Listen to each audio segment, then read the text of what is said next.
अस्सलामुअलैकुम, खुश आमदीद हमारे चैनल पर। मैं हूं मोहम्मद इफ्तिखार और आज हमारे साथ है एक ख़ास मेहमान। उससे लेंगे हम ए टू जेड इंफॉर्मेशन, पाकिस्तान से लेकर रोमानिया तक और रोमानिया से लेकर इटली तक सारी इंफॉर्मेशन। तो वीडियो होने वाली है लंबी, तो चैनल को कर लें सब्सक्राइब और वीडियो को कर दें लाइक। तो शुरू करते हैं। अस्सलाम वालेकुम तलहा भाई। वालेकुम सलाम। हाँ जी, इफ्तिखार भाई की हाल चाल है? ठीक ठाक हो? सब ठीक है, अल्लाह का शुक्र है। सुनाओ कैसा काम वगैरह चल रहा है? ठीक है। जी माशाल्लाह, बहुत अच्छा काम वगैरह चल रहा है इधर। तो हमें आपसे कुछ इन्फॉर्मेशन चाहिए, जी तो जी। हमारे साथ तावन करें।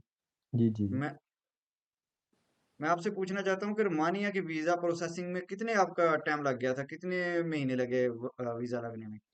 तकरीबन इफ्तिखार भाई, जब मैंने वो पासपोर्ट जमा करवाया था उस टाइम से लेकर जब तक वीज़ा वीज़ा स्टैंप हुआ ना, उस टाइम तक तकरीबन 8 महीने लग गए थे।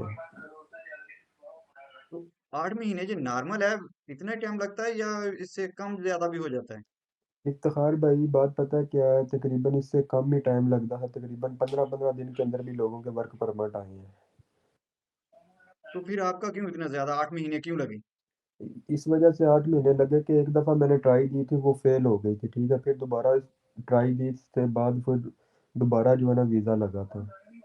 हाँ, यानी कि दो ट्राइयों की वजह से ज़्यादा टाइम लगा, वैसे नॉर्मल इतना टाइम नहीं लगता। नॉर्मल तकरीबन 2 ढाई मंथ लग रहे हैं। हाँ ठीक। तो वीज़ा लिया कहाँ से था? वीज़ा मैंने पाकिस्तान हाफिज़ाबाद से लिया था, BMR इंटरनेशनल वीज़ा एजेंसी से। तो अच्छा काम कर रहे हैं वो। वो उस टाइम तो अच्छा काम था उनका तो, लेकिन आपका तो कोई आइडिया नहीं है ज़्यादा। हम्म। तो नेक्स्ट मैं आपसे पूछना चाहूँगा कि वीज़ा मिला आपको कितने का था? वीज़ा तो तकरीबन उस टाइम मुझे मिला था तकरीबन 11 लाख रुपए में, आज से 2 साल पहले। तो 11 लाख उधर प्रोटेक्टर में भी 11 लाख ही बताया था। उधर तो फिर जो बताना होता है, 3 लाख 3.5 लाख बताया था।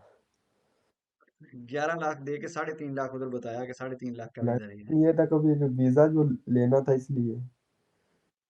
तो ये क्या चक्कर है, अगर उधर 11 लाख बताओ तो फिर कोई मसला मसाइल बन जाता है, क्या मसला है कि किस वो फिर लिए जो वीज़ा जो एजेंसी होती है उनके लिए मसला बनता है।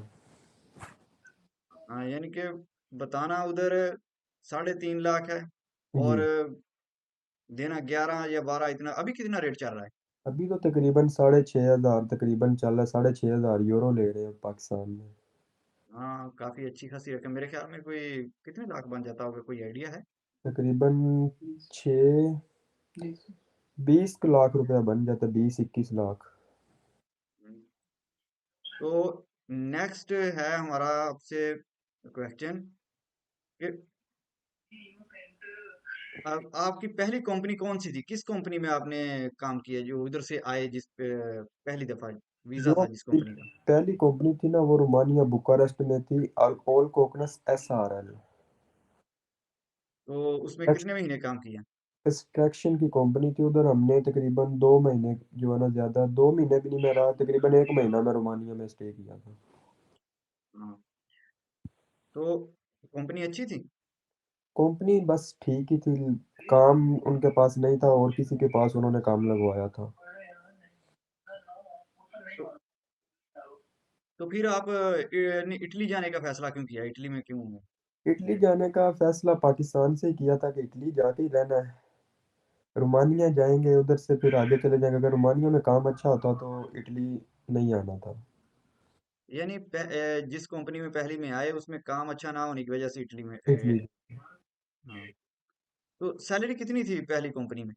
उस पहली कंपनी में हमारी 3,000 रुपया सैलरी थी और खाना रैश मेडिकल कंपनी का था। तो अभी इधर इटली में कितनी सैलरी है? इधर इटली में 1,500-1,600 महीने की निकल आती है।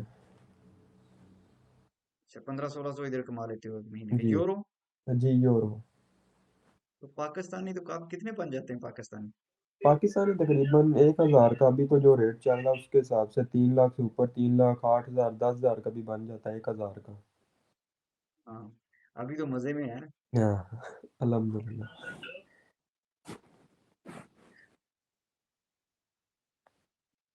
और काम कितने घंटे करते हो इधर इटली में? मैं काफी इधर लंबी ड्यूटी है। रेस्टोरेंट पे, इटालियन रेस्टोरेंट पे काम कर रहा हूँ, तकरीबन 12 घंटे डे में करता हूँ। अच्छा, 12 घंटे काम होता है। जी 12 घंटे काम होता है। तो सुबह सुबह 10 से लेकर तकरीबन शाम 4 बजे तक, फिर 2 घंटे ब्रेक हो जाती है, उसके बाद 6:30 बजे से लेकर रात 11 बजे तक।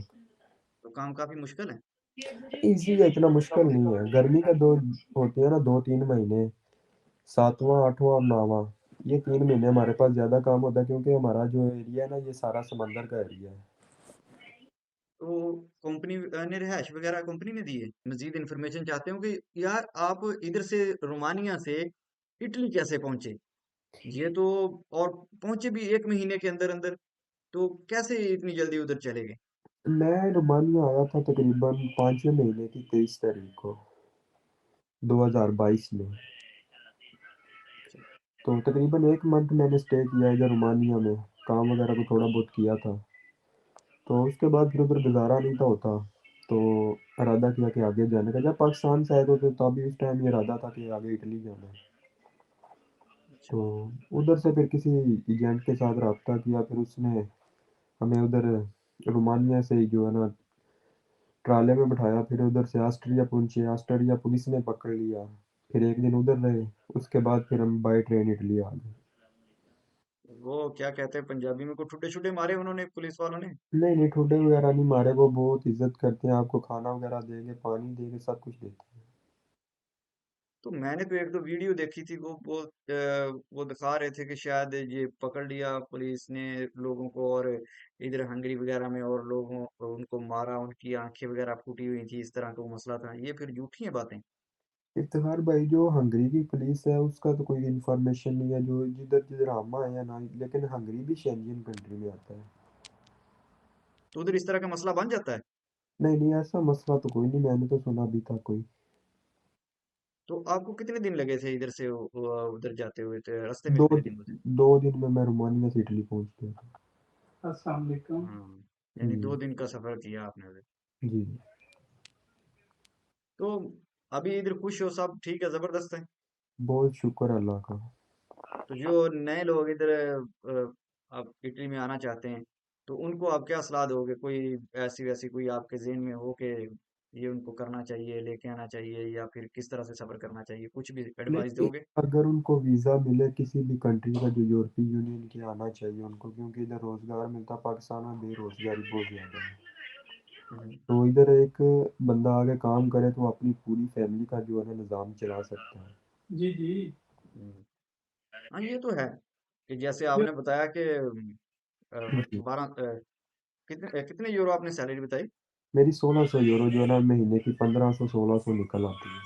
हाँ, जैसे आपने बताया कि 1600 आपको सैलरी मिल रही है। जी। 1600 सैलरी में तो फिर उधर तो मेरे ख्याल में कोई 10 आदमी भी नहीं इतना कमा सकते पाकिस्तान नहीं, में। तो इधर मुश्किल अकेला। है, ज़्यादा से ज़्यादा जो सैलरी है पाकिस्तान में 25,000 30,000, इससे ज़्यादा कोई मज़दूर की सैलरी नहीं है। हाँ, तो इधर अनस्किल्ड वर्कर जो है, मजदूर है, वो इतना कमा रहा है। तो वो इतना कमा रहा है। हमारी इस वीडियो का होता है खात्मा। अगर आपके पास कोई सवाल है या फ्यूचर में किसी और टॉपिक पर वीडियो देखना चाहते हैं तो कमेंट ज़रूर कीजिएगा। इजाज़त दीजिएगा। अल्लाह हाफिज़।